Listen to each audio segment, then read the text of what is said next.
probably somebody. You mean that write-in campaign to change it to Doc and Roc?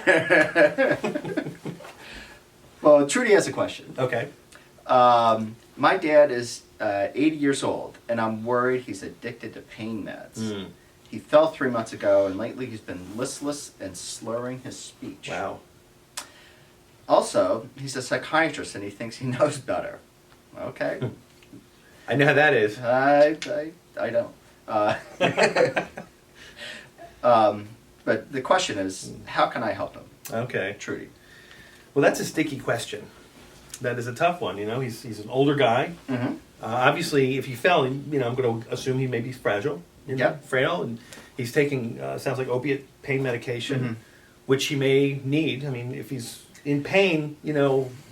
Hard to say. Yeah, I mean, so what's I guess the concern for her is sort of, she sounds like she may feel a little helpless, and she's worried about it. How can I help? Yeah, that sort of, who said that? My supervisor, well, out as Jim, uses the term the writing reflex. Writing reflex, yeah. Yeah, And that's from the motivational interviewing. Yeah, the Miller. Mm-hmm. So, yeah, that need, I've got to help. And I think that is that's like so common with people next to others who are either addicted or taking drugs in some fashion. It's like, how can I stop this obvious, spiral?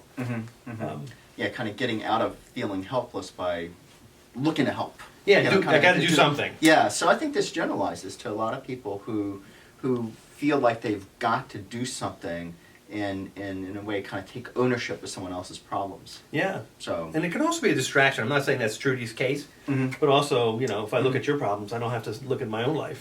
So, I'm going to like totally focus. I see that with parents of a lot of addicts. I'm going to carry them to meetings and I got to do all this stuff for them, but they're reinforcing the problem. Right. So, what's Trudy going to do?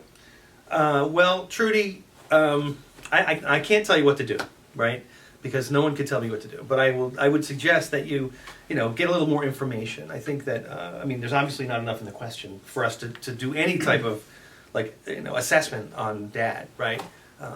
But if he's slurring his speech and you're concerned that he's an addict, I would suggest that maybe you go to an Al-Anon meeting or two. Because I would say Al-Anon, I am not saying Nar-Anon's not good, but I just never really went to those. So I go to Al-Anon. But Nar-Anon, Al-Anon, any of the support groups for family members or friends of addicts and alcoholics, because, the basic thing is you can only take care of you. You got to take care of your own perspective, your own emotional control, self-regulation, and you can't fix your dad, but you can let him know you're concerned. Right. I mean, there's some things she can do, but she can't do anything to change Pop, Yeah. But I think she can take care of herself and be okay, sort of like, what do they say in Al-Anon, giving the person the dignity to figure it out on their own, and that's sort of the best advice I think anyone can get. Yeah. Just let it play out. And just to kind of cover off a couple of things that I related to this, that, again, the worry about parents with addictions and in addiction in the elderly, I think that's a real phenomenon. And is there a pattern or a trend of addiction in elderly people, like specific medications or situations? I think it would be more. It would be less of. Right now it's less of the non-prescribed drugs, and probably prescribed medications like benzodiazepines, opioids, but maybe they've been on benzos for years, and then alcohol. Yeah, kind of thing. So that's certainly there, and then also Trudy, hopefully your dad has had some sort of other doctor look into this slurring speech, right?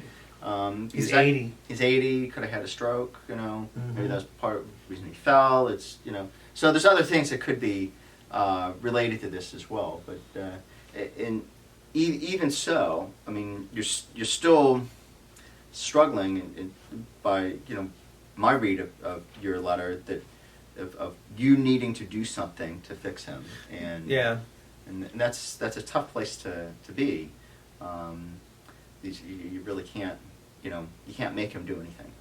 It's hard too because I don't know what her history is. She may have a history of maybe she's recovering herself. Maybe she has friends, siblings. So just because I think maybe sometimes people think that just because someone's on opiate pain medication, that's a problem. But there are people who need to be on opiate pain medication, at least for a short period of time. And I would hate to think that just because an older person's on it, or he's on 3 months. She said that doesn't necessarily indicate a dependence. Right. It just indicates that maybe he needs to be on them too. So I think jumping to conclusions can be dangerous as well. Yeah. Which is why I guess we want to focus on ourselves. Right. Right. Right. And just make sure he sees the right doctors about their, neurological stuff. So. Yeah.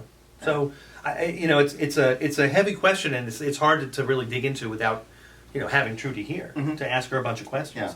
Yeah. So we can invite you, Trudy, to when you see this, to maybe answer back and send us a couple of maybe just a little more information. Yeah. That might help. We'll continue the conversation. Yeah. All right. All right then. That was a quick one, but I think we got to a little bit of the meat there.